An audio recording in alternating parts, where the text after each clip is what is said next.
الفرق الأولى لحامل لقب فريق الشباب. حتى الآن هي شبابية 2-0.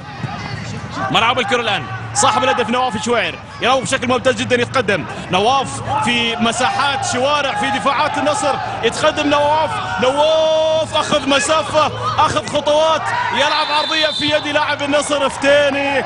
وقرار من حكم المباراة لصالح فريق الشباب بخطأ لصالح فريق قوة وصقر بالوضع. ننتظر مرعوبة. اوهو مرت جول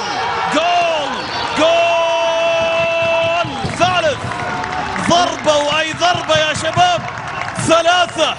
ثلاثة شبابية، هدفين مباغتين مع بداية شوط المباراة الثاني. أي شوط يا شباب، أي شوط الفريق الشبابي، فريق آخر في شوط المباراة الثاني. فرحة واضحة على الحارس محمد العويس. هدف لصالح الفريق الشبابي. هادي قذف القذيفة واستقبل بقاياها عبد الله عطيف. في المرمى النصراوي. هدف ثالث.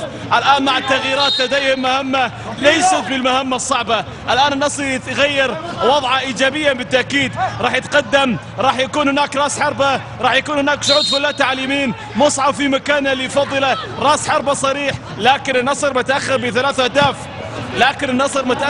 أهداف. هذه التغييرات توقعتها بالنسبة للجانب النصراوي أنها تكون